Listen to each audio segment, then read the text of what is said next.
Again, a word of welcome as we celebrate this presentation in the temple. It's a feast that I will say a bit more about later. Has gone through lots and lots of transitions. It's been moved around, it's been added to.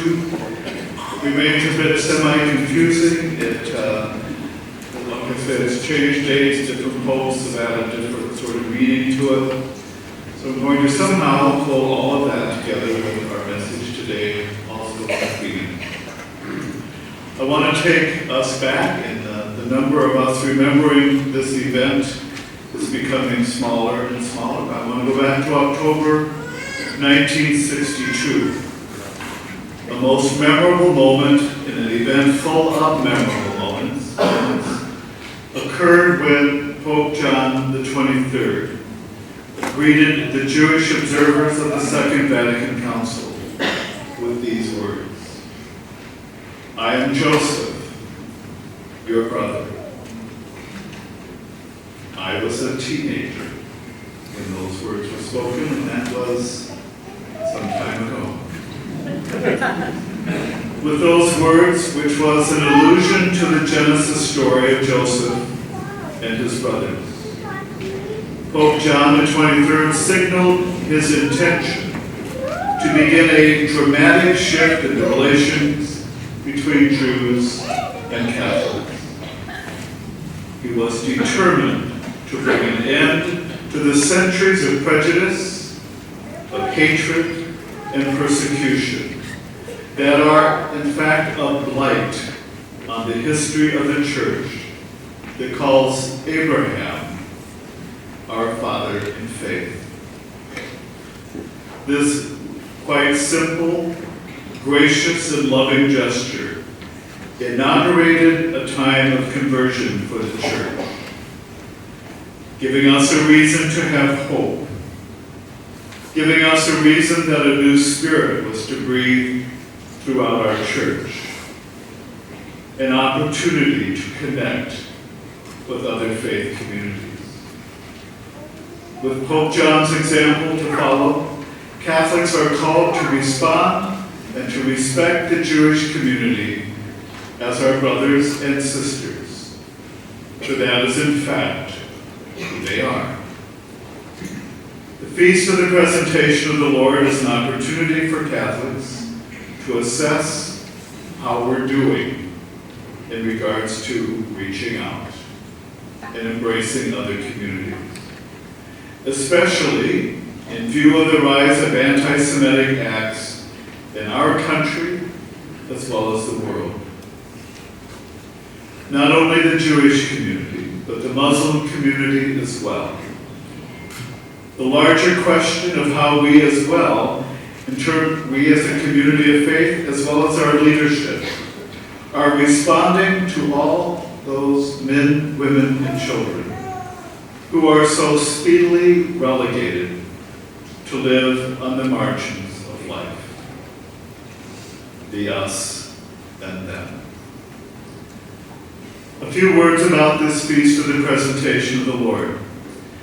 It's important to sort of understand some of the changes. It is also a feast that is easy to get lost given all of the changes. It was originally celebrated on February the 15th, 40 days after Epiphany.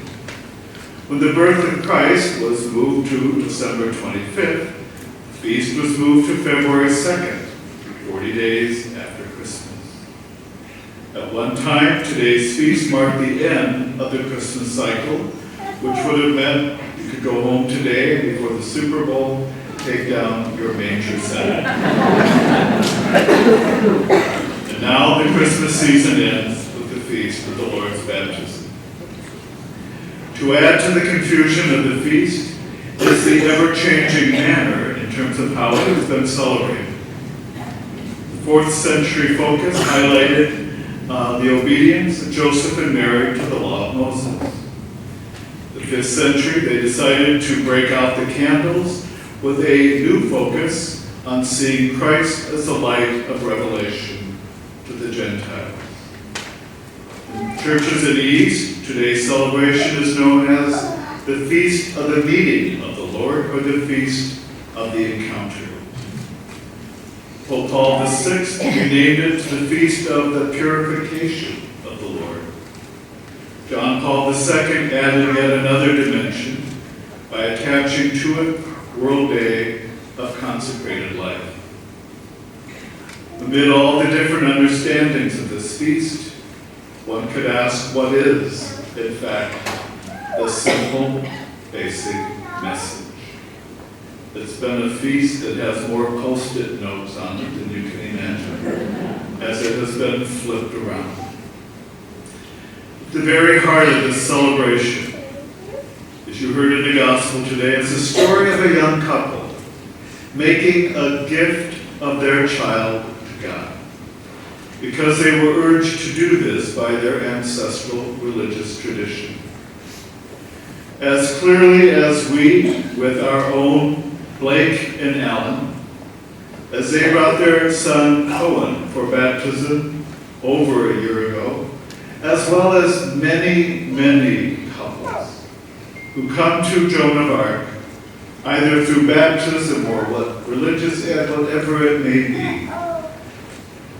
Young couples presenting, as we heard today in the gospel, presenting their children to a community that would hopefully enhance their life, that would give their children a loving and a gentle and a Holy Spirit to live in throughout their earthly journey. We are reminded of the welcoming and affirming words of John the 23rd. I am Joseph, your brother. We are reminded on this presentation feast that love has to conquer hate.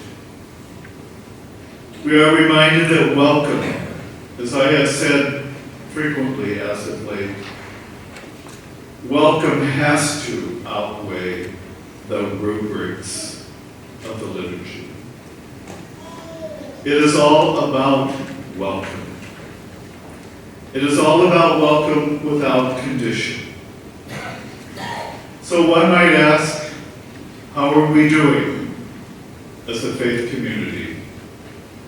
How are we doing as a larger church? How are we doing as an archdiocese? Are we seen as community with open door of welcome? This next part of the homily, I'm going to ask you to just simply receive it.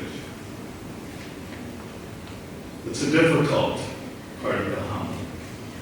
It's part of our scorecard that I find beyond words. I'm going to ask if you need to do an internal groan, a silent internal groan. Feel free. I will invite you not to hiss or boo.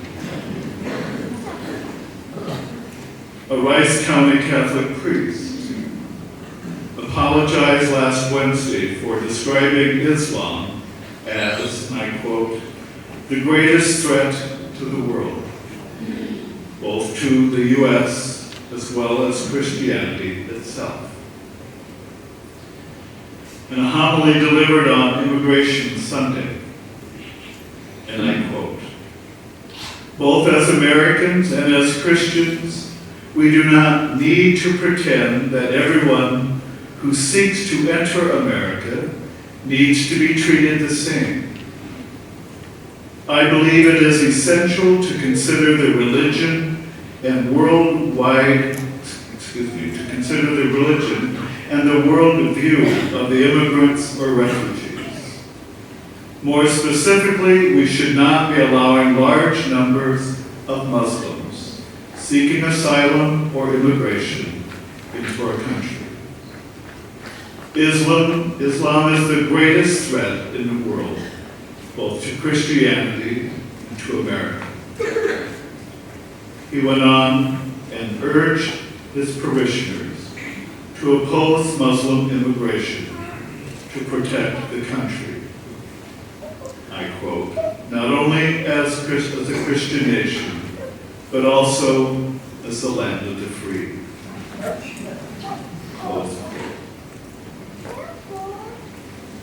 I resonate with this young priest only in that he was then invited to the chancery.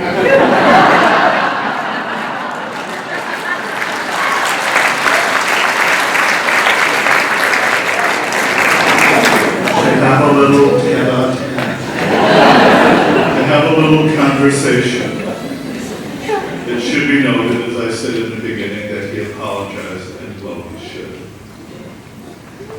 On the other side of this story, we have from our leadership, Bishop Pepton, and I quote, "The teaching of the Catholic Church is clear." He goes on, "The Catholic Church, in fidelity to the teachings of the Second Vatican Council, looks with esteem to Muslims, who worship God above all by prayer, almsgiving, and fasting." Archbishop went on, he added that Pope Francis has also stressed the importance of dialogue and cooperation among believers, in particular Christians and Muslims, and the need for it to be enhanced. Hector goes on, "I am grateful for all the many examples of friendship that have been offered by the Muslim community in our region, and we are committed to strengthening the relationship between the two communities. All believers, whether Jewish, Islamic, Christian, and a myriad of other beliefs, we all want the same thing. We all want the same thing. The opportunity and the freedom to live in accord with our own religious beliefs and traditions. To be able to experience that with respect. It is this community that ought to express itself in mutual respect and in fact love. I am your brother. I am your sister. Our moral compass is clear, regardless of some of the most ridiculous and hateful things you're ever going to hear. Let us be clear. We need to be an open door. We need to welcome. Do I have an amen?